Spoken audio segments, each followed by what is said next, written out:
Hello everyone, welcome back in this session और we are studying of pronoun। pronoun के कल हमने definition और कुछ पार्ट्स देखे, कुछ टाइप्स देखे और कुछ एग्जाम्पल भी देखे। आज हम उसी को आगे करते हुए कुछ एग्जाम्पल्स और देखेंगे। जैसे कि आज फर्स्ट एग्जाम्पल है हमारा, I myself solve this question. I myself, मैंने खुद से सोल्व किया है इस क्वेश्चन को। तो ये जो माई सेल्फ है ये दो में आता है, एक तो आता है ये रिफ्लेक्सिव में और दूसरा आता है एम्फेटिक में। कल हम रिफ्लेक्सिव पढ़ चुके हैं। रिफ्लेक्सिव और एम्फेटिक में क्या डिफरेंस है ये आज, ये जो माई सेल्फ सब्जेक्ट के सीधे बाद आ रहा है ये हमारा, ये है एम्फेटिक। और एम्फेटिक कैसे है मैंने आपको बताया था कि जो एम्फेटिक होगा, एम्फेटिक में जो सब्जेक्ट के तुरंत बाद आएगा यानी कि वर्ब बाद में आएगी, और रिफ्लेक्सिव में पहले वर्ब आएगी उसके बाद सेल्फ वाले वर्ड आएंगे। नेक्स्ट है see herself found the solution, उसने खुद से यानी स्वयं, फाउंड मतलब खोजा या पाया, सॉल्यूशन यानी आंसर को, सॉल्यूशन को। तो यहां पर herself also a emphatic.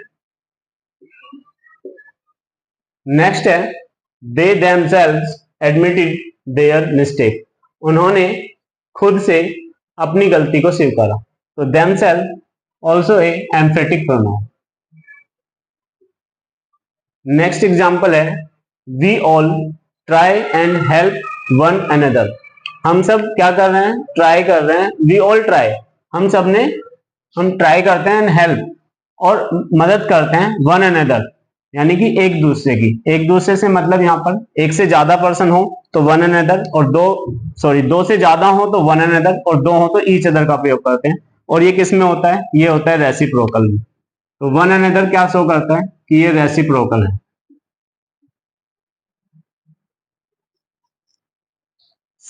Next है we learn a lot from each other, हमने एक दूसरे से बहुत कुछ सीखा। तो ईच अदर शो करता है कि ये रेसिप्रोकल है। लेकिन यहाँ पे ये पता लग रहा है कि दो लोग हैं सिर्फ, ईच अदर क्योंकि दो के लिए यूज होता है, और वन अनदर में दो से ज्यादा, तीन या कितने भी आगे हो सकते हैं। ठीक है, उसके बाद देखते हैं this is the house I want to live in, यह वही घर है जहां मैं रहना चाहता हूं। तो दिस यहाँ पे क्या शो करता है, दिस शो करता है डेमोन्स्ट्रेटिव को।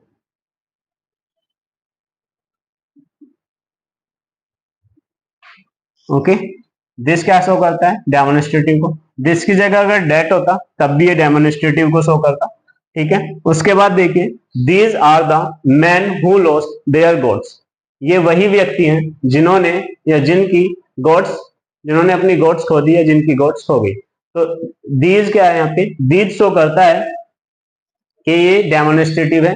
दिस दैट दीज दोज, चार वर्ड ये ऐसे हैं जो डेमोन्स्ट्रेटिव को दर्शाते हैं, और इनके बाद में क्या आता है, वर्ब आती है, सीधे सीधे वर्ब आती है क्योंकि ये प्रोनाउन है, और प्रोनाउन जब सब्जेक्ट होता है तो उसके बाद वर्ब आएगी। ठीक है, ऐसे ही अगर नाउन होता है तो नाउन को भी, नाउन के बाद क्या होता है, सीधे वर्ब आती है। तो ऐसे ही यहाँ पे आपने ये देखा, ये दोज आर द बॉयज, ये वही लड़के हैं हु ब्रोक द चेयर, जिन्होंने कुर्सियां तोड़ी। तो दोज क्या शो करता है, दोज भी शो करता है डेमोन्स्ट्रेटिव को। ये तीनों सेंटेंस डेमोन्स्ट्रेटिव को शो करते हैं। नेक्स्ट देखते हैं who is your best friend, तुम्हारा सबसे अच्छा मित्र कौन है। तो हु क्या शो कर रहा है, हु शो कर रहा है इंट्रोगेटिव प्रोनाउन को। और इंट्रोगेटिव प्रोनाउन कैसे है, यहाँ पे क्वेश्चन मार्क भी लगा हुआ है। मैंने आपको बताया था इंट्रोगेटिव और रिलेटिव में सेम वर्ड यूज होते हैं, लेकिन इस जो इंट्रोगेटिव होगा उसके बाद क्वेश्चन मार्क आएगा, लेकिन जो इंट्रोगेटिव नहीं होगा, रिलेटिव होगा, वो हम भी आगे हम देखेंगे। नेक्स्ट है which is the world largest city, कौन सा सिटी वर्ल्ड का लार्जेस्ट सिटी है। तो ये विच क्या शो कर रहा है, विच कर रहा है इंट्रोगेटिव को। कौन सा है, इंटेरोगेटिव, इंटेरोगेटिव प्रोनाउन है ये भी इंट्रोगेटिव प्रोनाउन है। अब इसका which is the largest city मतलब वर्ल्ड का सबसे लार्जेस्ट सिटी है। चलो मैं इसका आंसर भी बता देता हूँ। सबसे लार्जेस्ट सिटी होता है टोक्यो, टोक्यो जो कि जापान में है। कहाँ पे, जापान में। और ये धरती पे सबसे बड़ा सिटी माना जाता है जो जापान कंट्री में है। ठीक है, इससे बाकी आगे के एग्जांपल्स हम देखेंगे अभी नेक्स्ट में। Next example is one should do once duty sincerely. ये वन और ये वंस, ये क्या शो करते हैं, ये करते हैं इंडेफिनिट को, इंडेफिनिट प्रोनाउन को शो करते हैं। One should do once duty, प्रत्येक को अपनी ड्यूटी सिंसियरली करनी चाहिए। तो ये वन, जैसे कि हमने बताया था, जो डेफिनेट नहीं है वो इंडेफिनिट है, जिसको हम डेफिनेट नहीं कह सकते। ऐसे ही सेम है, every parcel is in good condition. Every क्या है, एवरी इंडेफिनिट है, यहाँ पे मैं लिख देता हूं इंडेफिनिट और indefinite. Every parcel is in good condition, तो एवरी यहाँ पर इंडेफिनिट प्रोनाउन है। इसके बाद देखते हैं is anyone, is anybody in the room, क्या कोई कमरे में है, तो एनीबडी क्या है, इंडेफिनिट है। नेक्स्ट है none of your friend invited me. अब ये क्या है, नन, और नन किस में आता है, डिस्ट्रीब्यूटिव में, और नन इसमें भी आता है। सबसे पहले आपको समझना होगा what is the difference between indefinite and distributive.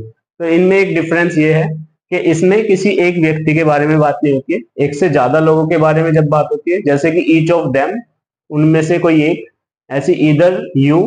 तो मतलब कहने का क्या अर्थ है कि ये एक सिंगल पर्सन के लिए होता है, ठीक है, बल्कि ये क्या होता है, इसमें एक से ज्यादा लोग होते हैं। जैसे नन ऑफ योर फ्रेंड्स, तुम्हारे किसी भी मित्र ने मुझे इनवाइट नहीं किया, इसका मतलब ये होगा तुम्हारे मित्रों में किसी ने मुझे इनवाइट नहीं किया। तो नन क्या है, यहाँ पे डिस्ट्रीब्यूटिव है। ऐसे ही each of them has leather money bag, each of them, तो ईच क्या है यहाँ पे, ये भी डिस्ट्रीब्यूटिव है। इधर यू बिलीव मी, या तो तुम मुझ पे यकीन करो, और leave me in this situation, या मुझे इस सिचुएशन में छोड़ दो, तो ये क्या है, डिस्ट्रीब्यूटिव है। इधर आई नो, मैं जानता हूं, what you think about me, आप मेरे बारे में क्या सोच रहे हैं। तो वॉट दो वर्डों को या दो सेंटेंस को जोड़ने का काम करता है, वो रिलेटिव होता है। जैसे आई नो और यू थिंक अबाउट मी, तो इन दो सेंटेंस को इस रिलेटिव प्रोनाउन ने रिलेट कर दिया है, तो इसको हम क्या कहते हैं, रिलेटिव प्रोनाउन कहते हैं, रिलेटिव प्रोनाउन। मैंने पहले ही बताया था, अगर ये वॉट बीच में आएगा तो दो वर्डों को जोड़ेगा, अगर स्टार्ट में होगा तो वो कौन सा होगा, इंट्रोगेटिव प्रोनाउन होगा। उसके बाद देखते हैं द टीचर हुम आई लाइक द मोस्ट।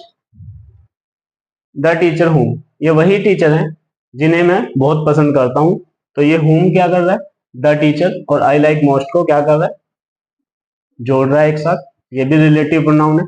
उसके बाद देखते हैं this is the girl who lives near my house, यह वही लड़की है जो मेरे घर के पास रहती है, तो ये हु क्या है, ये भी रिलेटिव प्रोनाउन है।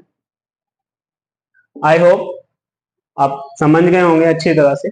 हमने पूरे प्रोनाउन के सभी काइंड्स के सभी एग्जांपल्स को देख लिया है।